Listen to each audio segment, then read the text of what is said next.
Doutor Dodaro, o senhor entrou no Ministério Público Militar em 1972, não é? Mas antes o senhor já tinha uma vivência de justiça militar, atuando como jornalista, né? Quer dizer, junto às auditorias no Rio de Janeiro, não é isso? Conta pra gente como foi essa experiência como jornalista. Bom, né? Como jornalista foi antes de 70, bem antes de 70, e na justiça militar, na realidade, eu era defensor, advogado de ofício, que chamavam na época, hoje é Defensoria Pública da União, a DPU, enfim. Mas como jornalista acompanhei muitos processos, não só nas auditorias, como também no próprio Superior Tribunal Militar. Até porque nós tínhamos lá uma sala de imprensa, à época autorizada pelo ministro-presidente, que era o ministro Mourão Filho. Ele autorizou, e cada jornal tinha um representante. Eu, na época, trabalhava para o Diário de Notícias, que era um jornal muito conceituado. E tinham todos os jornais, o Globo, o Correio da Manhã, Última Hora, e jornais também de São Paulo. E a Folha, a Tribuna de Santos e o Folha de São Paulo. Enfim, tive essa experiência toda. Porque, claro, tudo acontecia no Rio de Janeiro, porque lá era o Superior Tribunal Militar. Todos os processos, quer dizer, do Brasil todo, desaguavam lá naturalmente. E até porque também, naquela época, no Rio de Janeiro, 7 auditorias atuantes, porque eram 3 do Exército, que antigamente era de acordo com a arma, com a força, perdão. 3 do Exército, 2 da Aeronáutica e 2 da Marinha.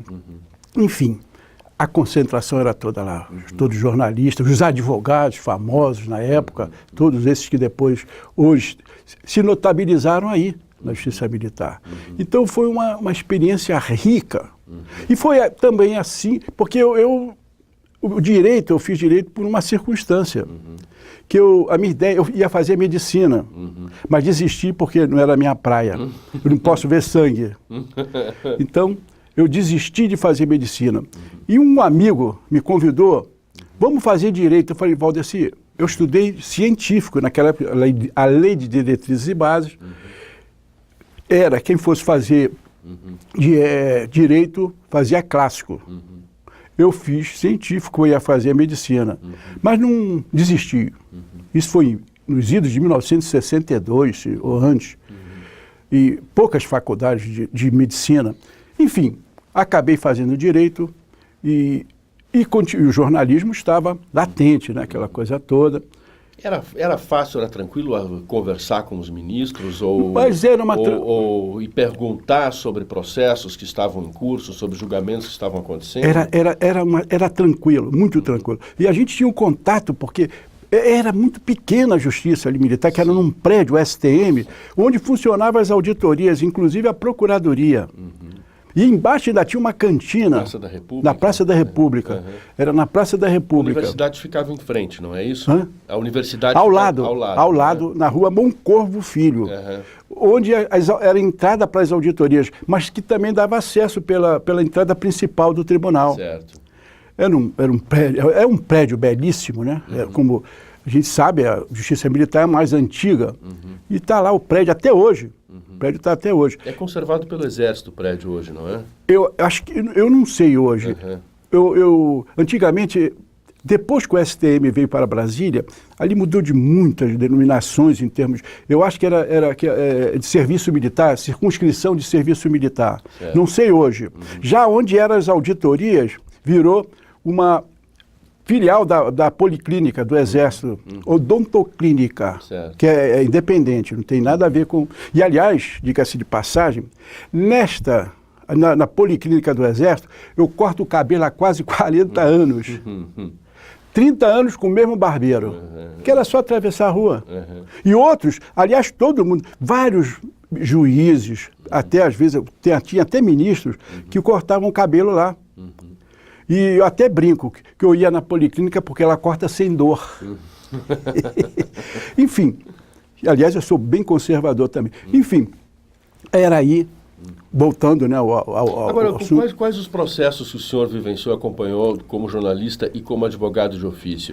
Os processos dos sequestros, por exemplo, o senhor acompanhou do embaixador da Suíça, do Giovanni Boucher e do Helbrick. O Elbrick também. O famoso caso do cofre do Adhemar de Barros.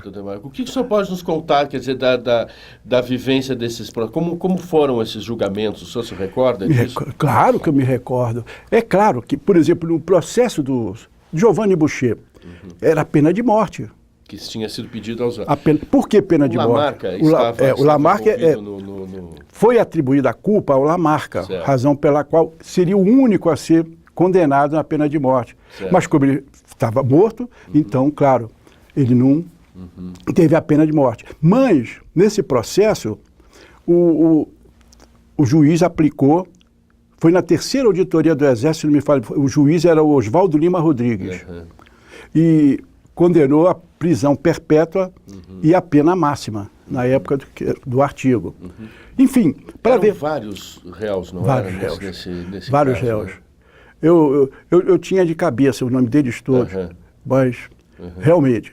E era uma situação interessante, sabe? E não foi só esse processo de pena de morte, também tive outro,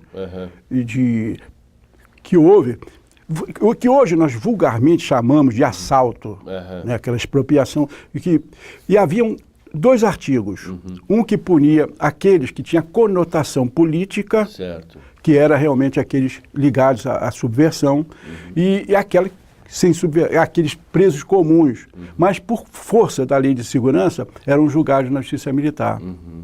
Então, no caso dos processos políticos, o Ministério Público até ficava numa situação cômoda, porque eles não negavam.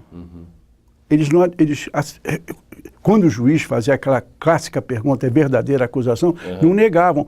E, em cima disso, diziam que eles não reconheciam aquele tribunal como um tribunal legal, era um tribunal de exceção, e por aí até cometiam até um outro crime, mas o maior pelo qual eles estavam sendo julgados absorvia esse, e ficava assim mesmo. Então, vários processos, acompanhei todos como jornalista e até também participei de um assalto a banco, vamos chamar assalto, né? Para ficar mais claro, assim, de... O senhor participou como promotor? Como promotor. Como promotor. E eu fui funcionar nesse processo, no final. Porque eu fiz as alegações finais e eram todos, quando o pedido era pena de morte. E eu desclassifiquei. Pedi absolvição para 3. Porque eu descobri...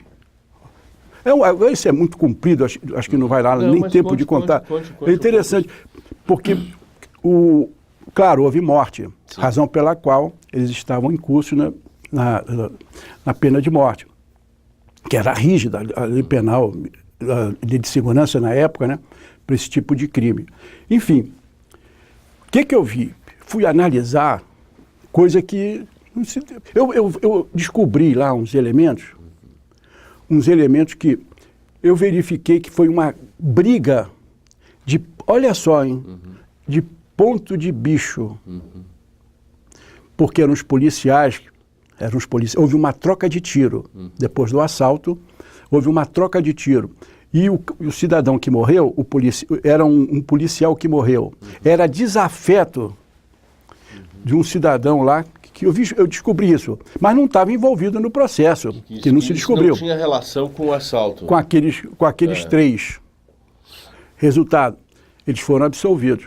E aqueles que estavam condenados, ou melhor, tinha pedido a pena de morte para alguns, pegaram 30 anos, se não me falha a memória. Teve até um acusado, que eu nem sei... depois do julgamento, ele veio me abraçar. Pô, esse cara foi condenado a 30 anos, você está me abraçando porque, eu ia ser condenado à morte? Que depois o tribunal comutou. A pena foi bem reduzida. Enfim, olha, se eu for contar todos esses processos que eu participei, e como jornalista também, porque foram muito mais, né? Na sua opinião, a Justiça Militar como um todo, quer dizer, aí incluído o Ministério Público, contribuiu mais para distensionar um sistema, quer dizer, que era bastante repressivo, né, na época, ou para legitimar e afirmar ainda mais esse sistema? Quer dizer, o que o senhor acha? A minha leitura eu acho o seguinte, a justiça militar, de uma maneira geral, claro, havia aquela intenção de desarticular, mas não pegar aqueles que foram inocentes úteis, mas sim a cúpula, cabeça do movimento. E isso surtiu efeito. Surtiu efeito. Quanto ao resultado, eu acho que foi saudável em todos os sentidos, porque o próprio Tribunal Militar, o Superior Tribunal Militar, eu não me lembro o ano, ele revelou uma pesquisa, uma estatística, melhor dizendo, e chegou-se à conclusão de que absolveu muito mais do que condenou. Eu mesmo acabei de contar um exemplo, que eu pedi absolvição de um cidadão que estava em curso na pena de morte. Enfim, eu acho que a justiça militar foi muito boa nesse sentido. Cumpriu o seu papel, porque os ministros, tanto, não só na segunda instância, mas na primeira instância também, os juízes auditores, todos corretos. Não havia aquele problema de beneficiar esse, agradar aquele, nada disso. Era de acordo com a lei e a prova dos autos. Os senhores se sentiam de alguma forma pressionados, né, seja pelo procurador-geral, ou seja pelo tribunal, ou pelas Forças Armadas? Existia algum tipo de pressão? Nunca. E olha, eu vou até dar um exemplo. Nós tivemos um processo, assaltantes comuns. Um coronel que presidiu o conselho, mas tinha também... Ele disse assim, olha, eu até usava isso até na minha sustentação. Eu sei que o senhor é um criminoso. Eu sei que o senhor cometeu esse crime, mas eu não posso lhe condenar porque as provas dos autos não me autorizam a tal. Isso aí, ó. Quer dizer, eles julgavam, e nós também, de acordo com a lei e a prova dos autos, só. E agíamos sempre, tecnicamente, sem paixão, sem emoção nenhuma. Era o rigor da lei. A lei, aplicar a lei, né? Doutor Deodário, o senhor atuou num processo muito rumoroso, quer dizer, com grande repercussão na mídia, sobre o qual até hoje se fala, né, que é o caso do Rio Centro em 1981.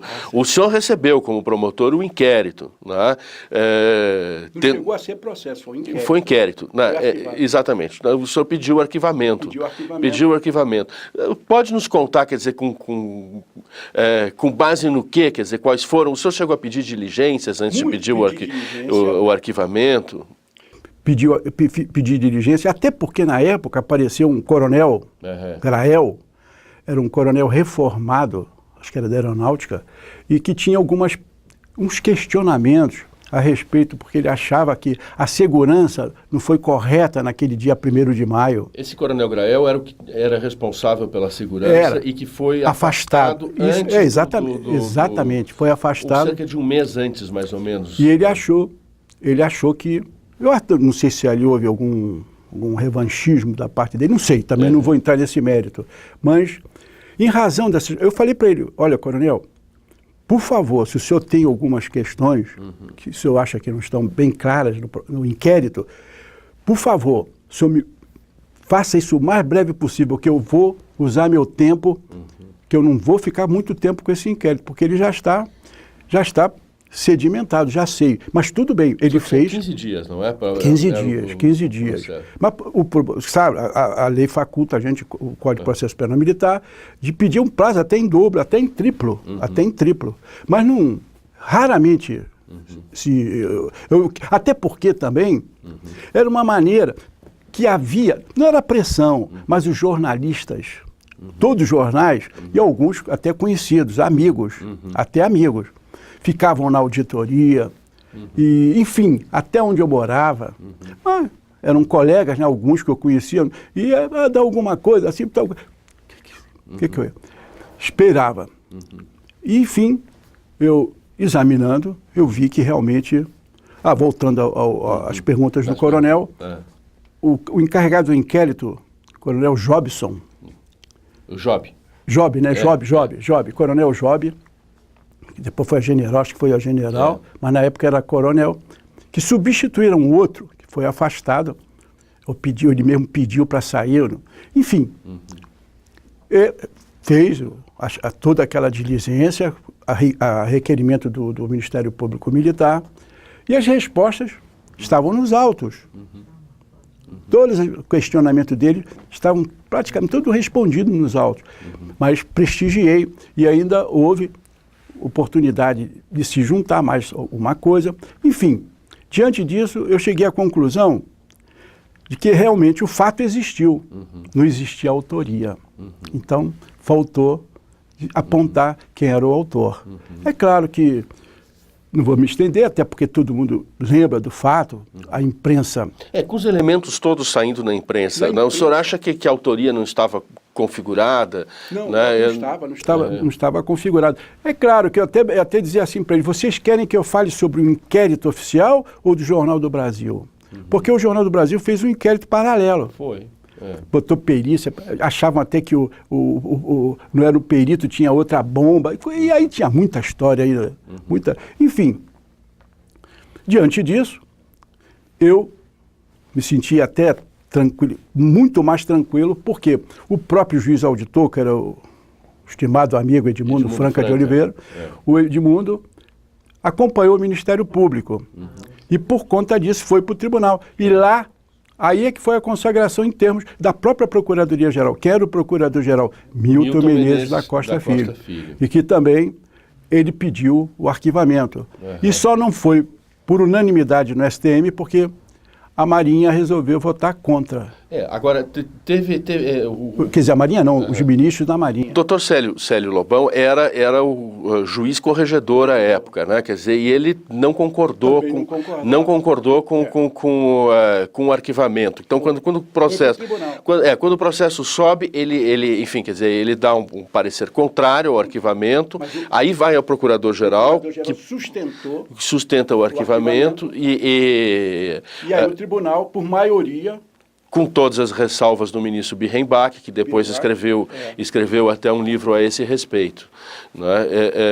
O tribunal acaba acolhendo o... Agora, assim, o ponto de vista da origem, aqui, de arquivamento. Agora, claro que depois isso tentaram reviver novamente, mas aí... o Dr. Kleber, em 1999, quando o Procurador-Geral da Justiça Militar tentou reabrir o caso. Mas deu no que deu. Né?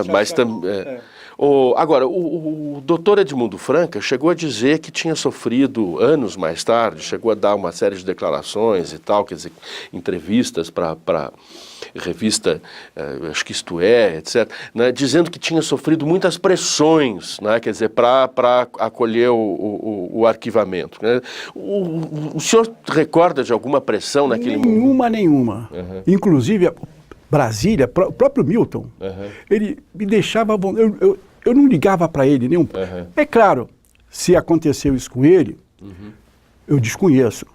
Comigo, eu posso lhe garantir que absolutamente não. O Ministério Público sempre foi independente e a gente sempre agiu, como eu vou repetir, dentro dos princípios legais. Para quê fazer diferente? Graças a Deus, hoje eu estou tranquilo aí, né? Não tive... Por que eu sofri pressão? Eu não sofri absolutamente nenhuma. Nenhuma. Olha... Pergunta, eu não conheço o encarregado do inquérito, o Coronel Job, nunca falei com ele. E Brasília, a minha comunicação foi por escrito, foi mandar para cá. E para nós encerrarmos, nos conte um pouco da sua experiência à frente da associação. O senhor foi um dos fundadores, né? Quer dizer, da Associação do Ministério Público Militar, não é? Em 1979, 78, 79, que foi a criação. O senhor foi presidente por 8 ou 9 anos consecutivos, né? nos anos 80. E depois ainda permaneceu um tempo como vice-presidente. Né? O senhor ainda integra, aliás, a diretoria da associação? Como é? Conta um pouco para nós essa sua vivência associativa. E eu também, aliás, eu sempre me envolvi, eu me considero um aglutinador. E, aliás, eu tenho algumas medalhas, a única que eu reputo de todas, a de pacificador do Exército. Porque eu nasci pacificador, eu nasci bombeiro. Então, eu não sou Nero, incendiário. Eu não sei ver nada pegar fogo, eu gosto de tudo calmo. Enfim, eu era presidente da Associação do Ministério Público do Brasil, que era uma associação bem antiga, que congregava todo o Ministério Público. Alguns colegas, vários, da Justiça Militar faziam parte dessa diretoria. E aí o Paulo Fontes, criamos o Rubens Pedro de Barros, que foi meu padrinho de casamento, falecido, uma figura espetacular, e foi criada a nossa associação. E com isso nós nos filiamos também à CONAMP, que hoje é a Confederação Nacional do Ministério Público, que à época tinha uma outra denominação, que era a CAEMP, porque era só Ministério Público Estadual. Com o nosso ingresso, e mais o da República e depois o do Trabalho, e o Distrito Federal veio por força daquela dupla situação, que é federal e é estadual, e estão dentro de um esquema diferente. Enfim, aí, com essa ideia da CONAMP, CAEMP, que era CAEMP, CONAMP, e a Associação do Ministério Público Militar foi criada. Com a vinda da associação, do STM para Brasília, e a Procuradoria também, a associação veio junto. E ficaria muito onerosa para a associação de ter que, o presidente no Rio, ter que vir para Brasília para atender os interesses, porque era tudo aqui, como até hoje é, né? E naquela época, os antigos sabem, eu vinha às minhas custas, porque o pessoal, nós tínhamos poucos associados, e era uma insignificância, era uma bagatela mesmo que o pessoal pagava. E se aumentasse 1 centavo na época, eles saíam, eu não vou sair. Hoje não, hoje é descontado em folha. Hoje a nossa instituição cresceu muito, graças a Deus. Tem até sede própria, graças ao Dr. Couto. Ele é que conseguiu, com seu esforço lá, com seu dinamismo, de conseguir verba para termos a nossa sede própria que nós temos hoje. Mas a gente fazia, a associação era numa sala, lá no STM, uma pequena sala da Procuradoria, um espaço, sala nem era sala, era um espaço. Como é hoje, por conta dessa ligação ainda à associação, eu consegui, lá no Rio, um espaço também para ser a subsede da associação no Rio. E eu vou lá, graças a Procuradoria-Geral deu todo o apoio, e para atender porque o maior contingente está no Rio e Brasília. São os maiores contingentes da Justiça Militar. Claro, no Rio tem mais por causa dos inativos, como eu, né? Enfim, tem muitos inativos, e pensionistas, né? E viúvas, aquela coisa toda. Enfim, essa parte da associação também muito rica, viu, Gunter? Muito rica. Resultado, para mim, me considero um cidadão abençoado por Deus. Tive, poxa, no jornalismo, uma infância muito boa, graças a Deus, uma juventude também muito saudável. E toda essa minha fase de jornalista, de Ministério Público, e como advogado, porque eu nunca abandonei a advocacia. Eu fui advogado de ofício. E eu fui convidado para ser juiz de paz, que seria um outro poder se eu ingressasse, seria o judiciário. Eu não fui porque eu teria que deixar o MP. Eu não ia deixar o Ministério Público para ser juiz de paz. Lá em Teresópolis, porque o presidente do tribunal, à época, que era o desembargador Malcher, ele tinha lá uma vaga, eu resido em Teresópolis. Então, uma juíza de paz, ela ia sair, né? E essa vaga, né? Aí ele falou, você que é lá de Teresópolis, você não quer assumir? Eu falei, claro, eu vou fazer tudo de graça. Seria um juiz de paz de graça, para ajudar os pobres, a pessoa que não pode pagar. Enfim, mas aí eu falei assim, como é que eu vou poder ser juiz de paz se eu estou no Ministério Público? Aí ele falou assim, eu tinha esquecido disso. Enfim, não fui ser juiz de paz. Também não sou juiz de guerra.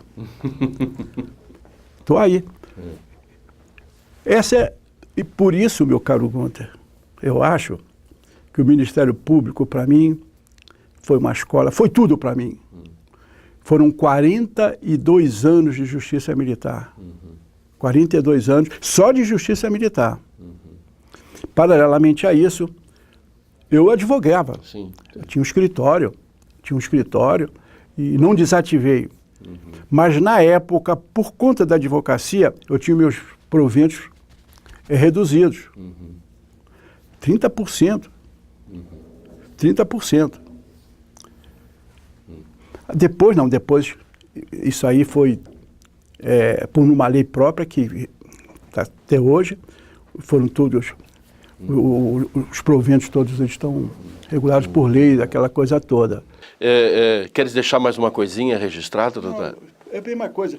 Eu quero dizer o seguinte, eu quero terminar poeticamente, que a justiça militar, para mim, é uma força que me conduz, é uma estrada florida, um caminho de luz. Amém. Muito bem.